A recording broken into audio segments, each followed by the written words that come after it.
Welcome to Apparon 2017, which is the 15th annual celebration of student scholarship here at Washburn.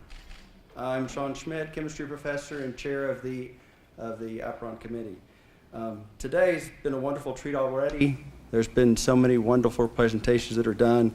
Now we get to have a last lecture from the founder of Apparon, which is wonderful. Perhaps he'll tell us what he was thinking when they named this event, because either you can say it correctly, which is what, Apparon? Is that? Okay, good. Or you can spell it correctly, which is ape iron, which I have here is a new species of primate indigenous to the Great Plains region of the United States, thought to be a new evolutionary successor to Homo sapiens due to its ability to apply scholarship to their lives. I don't know if that's the case or not, but that's what we're going with. Is that okay? Okay, good. A few thank yous. On the back of the program, you'll see quite a few different organizations across campus that have provided their time, their funds to make this event happen. Thank you. It would not happen without them.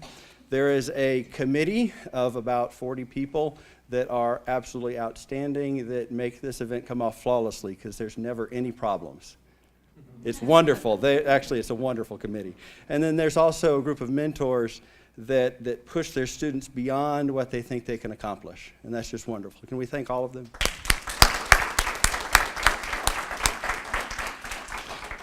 So at the general faculty meeting yesterday, as part of our traditional Apparon announcement for this event, I made a comment about Washburn University being the advocate for intellectualism in this community. And I want to take just a minute to unwrap that a little bit, if I can.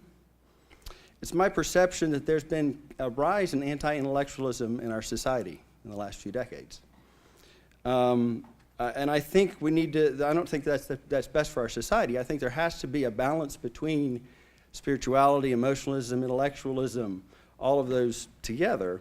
And perhaps at this point, the pendulum is a little out of balance, right? It's out of balance to the point that the nerds are starting to protest. And when the nerds are starting to protest, there may be a problem. I'm just saying. Protests are fine when making political statements, but more importantly, we need to be an outspoken voice for taking a scholarly approach to understanding the reality we live in. That's at the core of Apparon, when we're talking about it being unbounded, unlimited nature of our work. We have students that have presented, some have already presented, they'll be presenting later, that are applying scholarship to their work in the community, local community, through community service, through leadership. This is wonderful. We have students who are doing scholarship and research to synthesize new treatments for diseases and understanding the genetics behind those diseases, or in understanding human relationships through Pokemon Go. It's down there. Or in openly expressing their innermost thoughts on relationships through their work as playwrights and poets. We also have students that have traveled the world to study different cultures, which should help us to learn to question our cultural norms.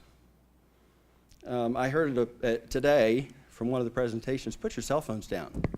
It gets in the way of that communication. So how many students do we have here that are presenting today? Any? Okay, they're downstairs getting prepared. I was going to ask them to stand up and so we could applaud them for the work they're doing. Since they're obviously preparing for their presentations or celebrating because they've already presented, as you go around the poster session later, put your hand out, shake their hand, thank them for what they're doing, thank them for being that advocate for intellectualism that we need. So, anyway, I'm done on my soapbox, if that's okay. I'm going to ask Regina Castle to come up. She's got a presentation to make. And then following that, Laura Stevenson is going to come up and going to introduce our last lecturer. So, thank you.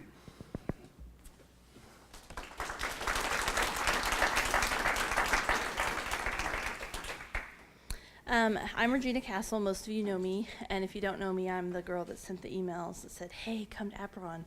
I've been to so many amazing things today, as with Sean, some of the same things, and I am on the publicity committee, and each semester my creative media practicum class creates the posters and the concepts. And I mean, we have folders and folders of previous years, and they look through them, but coming up with a new idea year after year can be challenging. So I would like to invite Brista Robinson and Matt Bolin to up here to receive their plaques in recognition. Brista was responsible for the concept of the blue signs that you saw all over campus, the original poster. And Matt, I think you'll recognize as the creator of the cover for the poster and the name tags. So if we could just give these students a round of applause.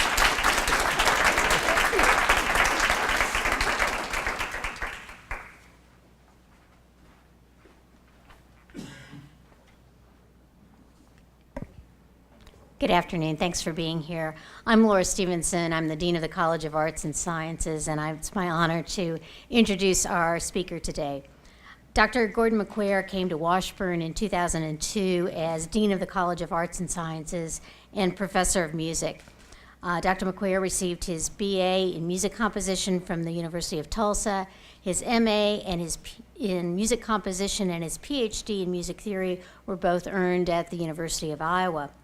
Prior to coming to Washburn, Dr. McQuere was on the faculty at Baylor University and also at Eastern Michigan University. His area of scholarly expertise is Russian music. Dr. McQuere stepped down from the dean's position in 2013 and retired from Washburn last year, although he has continued to teach in the music department. In a few weeks, he'll be taking a group of our students to Russia, which is his second trip there in the last 2 years, right?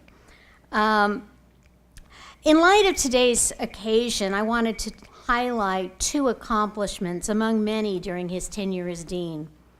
First, in 2004, he hired me as an associate dean. Okay, well, not every decision is an amazing accomplishment. Much more noteworthy is his commitment to developing and growing Aperon to the remarkable event that it is today. Dr. Steve Angel, is Steve here? Don't know that he is, had spearheaded a student research forum several years before Dr. McQuere came to Washburn. And this was mostly aimed at students who were conducting scientific research. I remember Dr. Angel coming to my home department, psychology, and we had to convince him that what we did was scientific research. Didn't go over too big, but under Dr. McQuare's leadership and support, the Student Research Forum, that is Aperon, became a showcase for all kinds of student academic accomplishments, including the creative and performing arts, the humanities, social sciences, and applied professional programs. When I asked Dr. McQuere, what's the topic for your last lecture? He told me it was What I Learned from You. And as I was pondering that title, my mind wandered to all the things I had learned from Gordon during the 9 years I worked with him. And I thought, oh, that would make a great introduction, until it occurred to me, well, that's going to take much too long, and you're not here to hear me. But it did make me kind of go to my very succinct way of thinking about things, and I thought, oh, I know what the takeaways were from the years that I worked with Gordon. And basically, there's 3 things I learned from Gordon. First, I learned love learning. Whether it was teaching himself a new language, history, or science, or the joy of creating a new exercise to teach music theory, Gordon's love of learning permeates everything he does. Second thing I learned from Gordon was love people. Folks is folks was a common phrase coming from Gordon. Tolerance, kindness, and patience were attributes he displayed every day. Third, love life. Gordon appreciates the wonderful things in life: family, friends, food, music, travel. Love learning, love people, love life. That's what I learned from working with Gordon every day for 9 years. But as always, I'm here to learn more. So I'm pleased to present to you Dr. Gordon McQuere to deliver his last lecture on What I Learned from You. And by the way, he would appreciate it if we would call it something other than a last lecture, because he's not ready to quit. So we'll call it his next to last lecture. Gordon McQuere.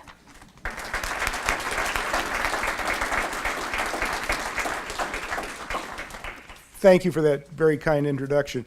I'm going to take my watch off and put it here where I can see it, because they no longer have clocks in rooms, apparently. And without something like this, my worst instincts will get the best of me. Such a great honor to do this. I used to get to stand in front of the faculty every now and again for meetings, and it was always a pleasure because of the great folk I was working with. And so getting to do this one last time gave me the opportunity to kind of brainstorm what the things were that meant a lot to me and stir around on them for long enough till it took some kind of coherent shape, I hope. You can be the judge of that. I estimated this morning that if I add the years from when I first went to college and subtracted the 3 I spent in the Army, that this is the end of 50 years related to higher education. I remember as a youngster thinking that people who were taught for 30 years were really old. But at least it makes me a survivor. On the other hand, there's very little, this is for the younger folk in the room, there's very little you can do in life that's more rewarding than higher ed. This is such a great way of life, and I think most of the faculty here would agree with that. Sean asked a little bit about the origin of apeiron, and I'll just take a second on that. We're sitting around a committee room down the hall here, and it was David Freeman, political science department at that time, who in his slow way said, now this might not be a good idea. We're looking for a name, and they were all dumb. We were coming up. But he said, there's this Greek word, and it goes way, way back, and it's apeiron. We said, so the definition of it that's inside the cover, David actually wrote, and I checked with Themios Zaharopoulos, who was the chair of mass media at the time in Greek, and he said, oh yeah, it's still a word in Greek, and it means infinity. We thought, bingo. And I won't go on beyond that, but it's stuck, and this event has just flourished to a degree that I don't know that any of us could have anticipated, but you're responsible for it. It's important both symbolically and actually. It demonstrates student success across the disciplines. I just heard some really terrific oral papers, and I know what's waiting for us downstairs.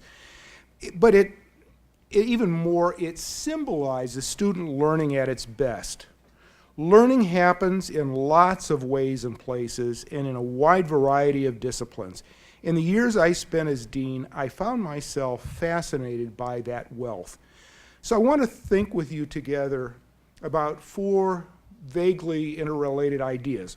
First is learning, but then we'll move on to truth, respect, and curiosity. Learning. Learning is the central purpose of any university, both in and out of the classroom. Learning should never be considered a product, though it is too often portrayed that way. Rather, it should permeate the very atmosphere of any university. Its style will vary, and it will depend on the environment. Here's an instance of great learning environments in 2 great but very different universities. In 2013, I found myself in a really awful hotel in London. That's a different story, up in the Bloomsbury area. A lot of cheap hotels there, but it's right in and among the University of London. And here's a great urban university, and you're walking down a street, and there's a drugstore and a pub and the faculty of whatever, all right there in the city, and all the things that does. Well, I had a friend at that same time who was working on a doctorate up at Oxford, and so I rode the train up one day, it's just an hour away, and a day-long insider's tour of Oxford University. You know, they don't call them students there, you're a member. But here we, because of him, we could go into all of these colleges and ancient buildings and chapels and refectories and paintings on the wall of famous graduates, and you kind of gasp when you see these people.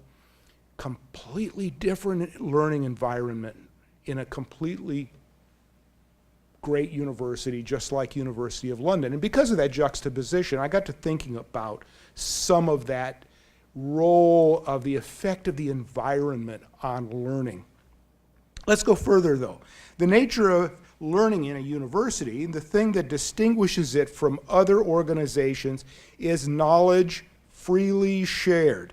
I wasn't able to trace the source of this important idea, but it is commonly stated in many university environments. I would beg each of us to fend off the pressures to turn knowledge into a commodity, something with monetary value. The commercial world exists to make money. They're really good at it, much better than we are. If we compete at their game, say to sell knowledge, we will lose. Let's stick to the things we're really good at. Knowledge created, knowledge preserved, and freely shared. Sure, this is an ideal, but it's worth aspiring to. Perhaps we can imagine a university as a bank of knowledge. We can make withdrawals as needed if we've made deposits. Students perhaps make withdrawals on credit, as does society as a whole. The debt is paid back in various ways: taxes, support of other kinds, but most importantly, by means of new created knowledge. Further still, in a university, we learn from each other. It's not just students learning from professors. Indeed, I've learned much from you, and here I'm defining you broadly. You includes our academic forebears. There's that bank of knowledge again. My own mentors. Any of us could talk about the people like that were important to us. Faculty colleagues. I suppose I should pause here for a moment to apologize to my colleagues for all my random questions over the years. Or maybe not. We were demonstrating knowledge freely shared. Maybe especially I've learned from my students. As Aperon shows so dramatically, we should never underestimate the ability of our students. Some of my best insights have come from students asking questions or pointing out relationships that I'd never thought of. That's the who of learning. Now, what about the what? Well, here's some categories. First, we learn stuff, information, techniques and skills, new ideas, common currency of our world. Second, we learn attitudes, ways of relating positively to others around us, respect for the material, respect for truth, curiosity.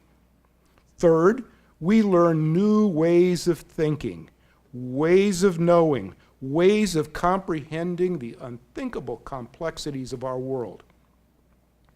To use handy examples, if we compare how biologists, anthropologists, artists, and computer scientists know things and how they create and disseminate knowledge, we're at once struck by the wealth that this represents. Let's celebrate it and not assume that our way of knowing is the only way or the best way. Fourth, we learn to be appropriately suspicious. This falls, of course, under the general heading of critical thinking. We learn to be suspicious of conventional wisdom and settled conclusions. As you would all recognize, many of the really interesting and useful breakthroughs stem from re-examining things that are thought to be fact. We learn to be suspicious of words. That's one of my little passions. Buzzwords like rubric and excellence, which are commonly thrown around but rarely defined. You know how to take a swat at rubric. Sentences containing the word, lots of innocuous words like just, as in, you just need to. These are almost always an oversimplification. Slogans. Hold that thought, we'll come back to it. We learn to be suspicious of misused statistics and oversimplified percentages. Some of you are really good at this. Here's a fun game for the rest of us. Watch sports. Baseball's a good instance this time of year. Ignore the game. Listen to the commentary for all the bizarre statistics that are thrown around. It's good practice in becoming aware, there's an end to this sentence, of the bogus. Sports statistics are usually just fun, and the statistics cause no harm unless you're betting. But in real life, say health decisions or voting, statistics can make a crucial difference, and we must learn to be wary of them. What have I learned from you? That learning must be understood as broadly as possible. The world learns from us, and we need to act responsibly. Second, truth. If learning is the central purpose of a university, then truth is one way of describing its central topic. The great John Henry Newman, in an 1891 book called The Idea of the University, says it educates the intellect to reason well in all matters, to reach out towards truth and to grasp it. I love that image. I was delighted to learn that next fall's faculty colloquium topic is truth. Currently, truth is everywhere in the news. Post-truth, truthiness, alternative facts. Wow, what a mess. But isn't it really simple? Everyone's mom said, tell the truth. Either it's true or it's not, right? Today, all this seems to be up for grabs. The black and white world of our childhood has been replaced by all sorts of shades of gray. In a university, don't we pursue verifiable facts, not self-serving assertions? If only were that simple. Facts and the words that describe them are shapeshifters, easy to manipulate. One of my passions is language. And there are a couple of really good examples of this sort of thing. Those of us who go back a few years remember the 1950s when Nikita Khrushchev visited the U.S. and, or somewhere he was, and he said, "We will bury you." Whoa, the media were all over that. Boy, did they have a field day with that, and it just poured a little extra fuel on the Cold War. It's a bad translation. Now, it wasn't a very good thing to say any event, but it's kind of a Russian colloquialism that say, we'll outlive you. We'll be around when you're gone. There was no intent to bomb anybody, but it really, really shows you can't just trust words. There was another one in the blog I read on linguistics called Language Hat, and he was talking about the Iranian expression, death to America, which you hear a lot. Well, again, that's like that. It doesn't quite mean that. And so we have to be so careful of that stuff. Slogans are the same way. Save money, live better. That's actually a great slogan. Its purpose is to separate you from your money. Whether or not it's truth is completely immaterial to the people who created it. Part of our job is to help others see these as forms of manipulation of truth. Where can we find reliable truth? One place to look is expertise, something we offer in a university. But even there's need for caution. Let's think about climate change, where there really is something at stake. It's easy to say, trust the experts. But which experts? I have a close friend, not part of a university, who is highly educated in the sciences. He is also a climate change denier. Should I trust him? Here's another example found online. Might got to get my props out. Aha. I don't remember where I saw this, or I'd give better credit.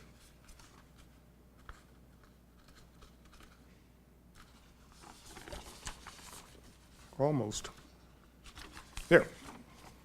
It says, to improve your productivity, paint your office this color. It's scientifically proven. It may or may not be true, but I'm going to stay skeptical. Here are some things to consider. We should avoid handy online expertise. We've all learned that. We should trust the experts, particularly by looking for a consensus among experts. And most important, we should never look for experts based on the conclusions we've already assumed. Truth is an attitude and an honest approach to life. It's how we do things. What have I learned from you? That truth is central to a university. Universities must set the standard for truth, but knowing what is true is difficult, and practicing truth requires dedication. Third, respect. Respect might be understood as the most important ingredient in fostering a healthy learning environment.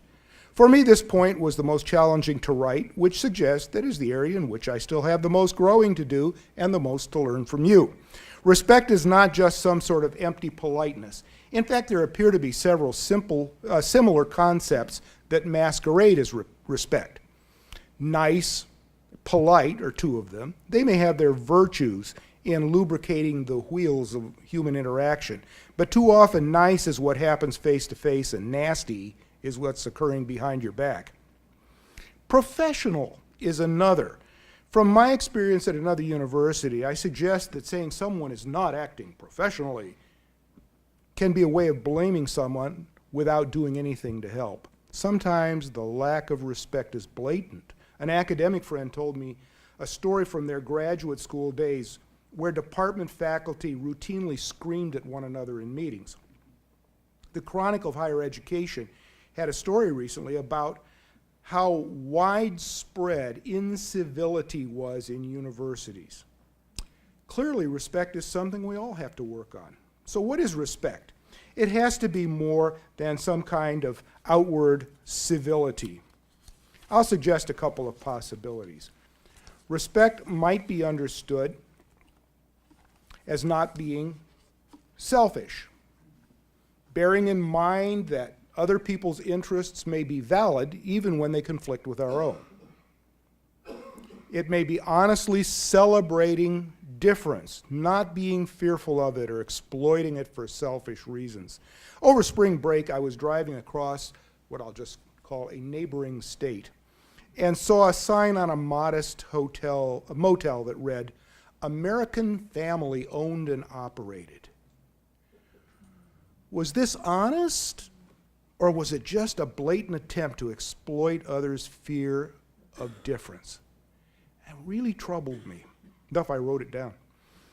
Finally, how should we deal with respect for those who are not worthy of it? I don't know. I call upon you to help me learn. What I do know, however, is that respect is about me more than about them. My obligation is to live respectfully. Like truth, it's an attitude to work on. What have I learned from you? Respect provides the best means of creating an environment that permits learning and encourages truth. Respect is often elusive. We must constantly pursue it and exercise it. Fourth, curiosity.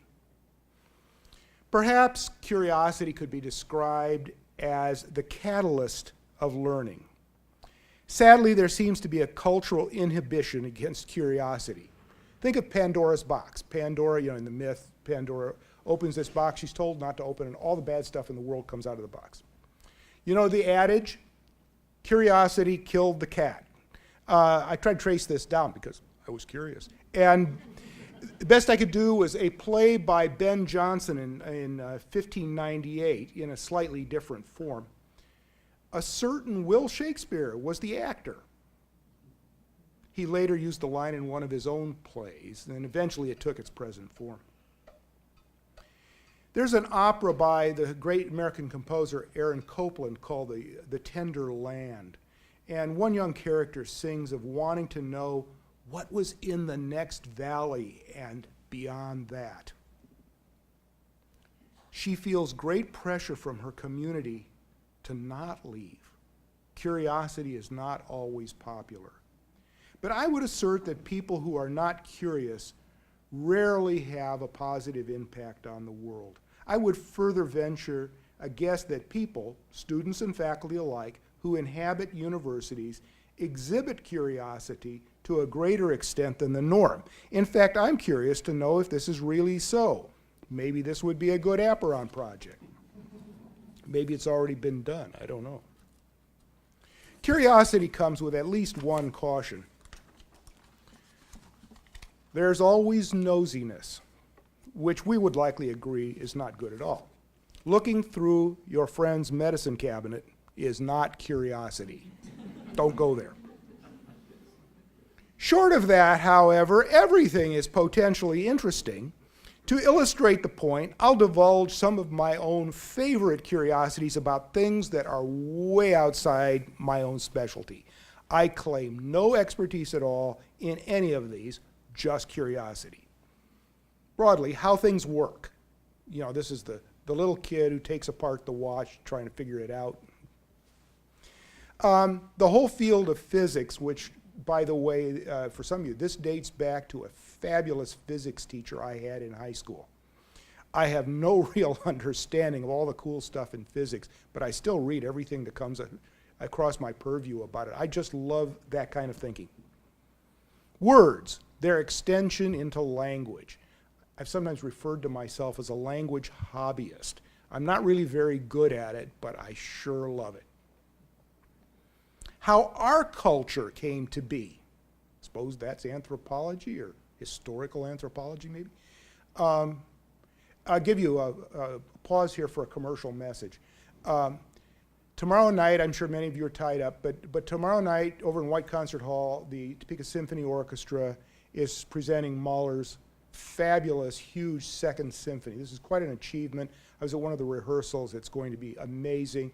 It involves soloists and a huge choir, Washburn festival singers and so on. One work, it's about 75 or 80 minutes long. Dates from 1890. Now, why do I bring that up here on how our culture came to be? This is like the end of the line in that whole development of 19th century Central European Romanticism. And here's Mahler just grappling with the problems of death and resurrection in all his own neuroses seem to be popping out with every phrase. And it's an absolutely fabulous piece. If you don't go, you won't know what you missed. But if you do go, you'll say, wow, I'm sure glad I did. Tomorrow night, 7:30, White Concert Hall. Mahler Symphony No. 2. I'm curious about cultures of other countries, not surprisingly, especially Russia. I'm curious about estimating. Now, there are some folk around who would say that that's because I'm really bad with precision, which is true.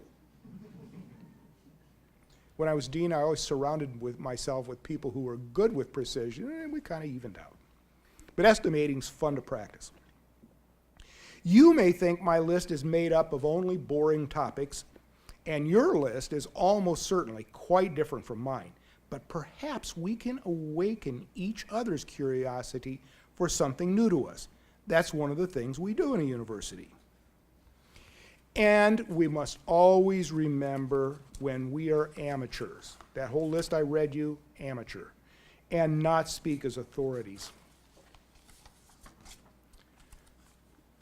I have to believe that curiosity can be stimulated, can be grown. A good instance of this is Washburn's strong support of student international travel. I have the good fortune, as Laura pointed out, to be leaving in a few weeks with a group of students to study music in Russia. This is the second time we've taken students.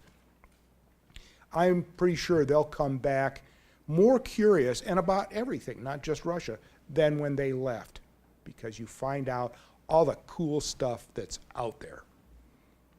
So the best advice I've learned is to keep on learning. Washburn's longtime motto, learning for a lifetime, reflects this. I also want to share a comment from my mentor, one of those you that I referred to, that reflects this. His name was Tom Atchison. He's long gone now, and he supervised my dissertation a long time ago. He said that if he knew he were going to die tomorrow, he would make one last attempt to learn the future perfect tense in German. Nice attitude. To be sure, curiosity can seem selfish. I'm curious because it's fun to learn and to know things. We might call this curiosity's inward direction, but it has an outward direction as well. The best product of curiosity, of course, is knowledge. With knowledge comes the responsibility to do good, to improve whatever corner of the world we may find ourselves in, and to pass it on. The same mentor, Tom Atchison, there's a story that I like to relate sometimes, and it looks like I'll have a minute to do it. I was in doctoral work. This was early 70s, and it was a very different time financially. And a book, a hardback scholarly book, would maybe cost $10. Some of you remember that. And I discovered, to my surprise, that there was a book in a central area of the thing I was studying. It was not in the library, but it was available from a publisher for $25. I talked to the librarian, and she said, sure, we can buy it. It'll be on the shelf in about 2 years. And so I complained to Tom, and he says, you know, that's a book that ought to be in my library. I'm going to order it, and then you can borrow it for as long as you need. And he did. And, you know, I thanked him for it, but the best thanks is passing it on to the next person. What have I learned from you? Curiosity is worth cultivating. Curiosity may have killed the cat, but you're not a cat, so go for it. As we come to the end of this last lecture, I hope that you found much of what I said already familiar. If so, it's because I learned it from you, which is as it should be. Maybe I can flatter myself that you learned a little something from me. So finally, conclusions, short. Stay involved with learning and find new opportunities to learn.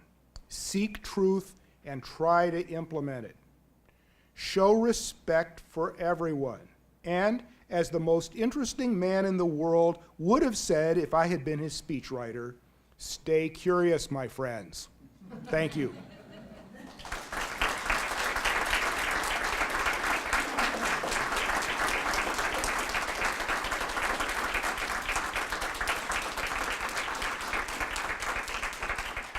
I think we have a few minutes if anyone has questions for Dr. McQuere. Teach me something. Yeah. Question. How did your background in music inform your time while you were a dean? How did that? Yeah, that's interesting. I think part of the answer to that for me, I don't know if it applies to anybody else, is that I came from the sort of humanities end of music. My specialty is the history of music theory. And so there's a little bit of history, there's a whole lot of culture, there's analysis, a lot of those tools that are built into that, and that made it less surprising when somebody from another discipline asked me something or told me something. I apologize, I see one or two chemists in the room. I never did figure out chemistry.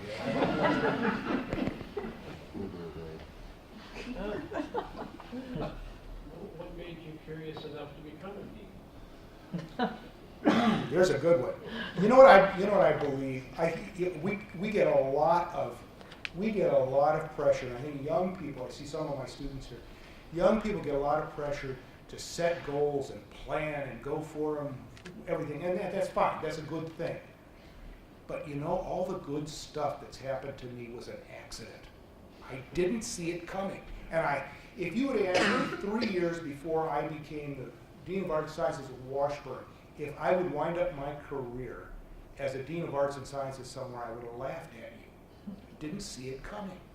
And so have goals, but prepared to chuck them all in a minute if something better comes along.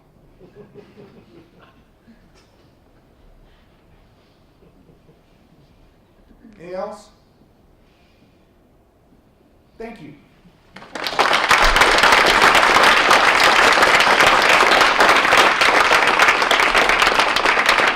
I'm pleased to present you with this plaque. You don't get to keep it. But you get to display it in the music department, and it denotes you as one of our class lecturers. Very pleasant. Thank you very much. At the Academy Awards, you get to keep them, but it went to the wrong person. This concludes the last lecture. One of the things I do want to point out is that as part of the last lecture series, the Washburn University Foundation makes a gives an honorarium to the last lecture speaker, and our last lecture speaker, Dr. McQuere, has generously donated that honorarium to the College of Arts and Sciences for student scholarships. So thank you very much.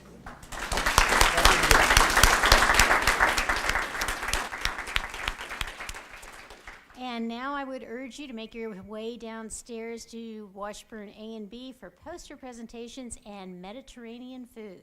So enjoy, and thank you for being here. That's quite a bribe, you know.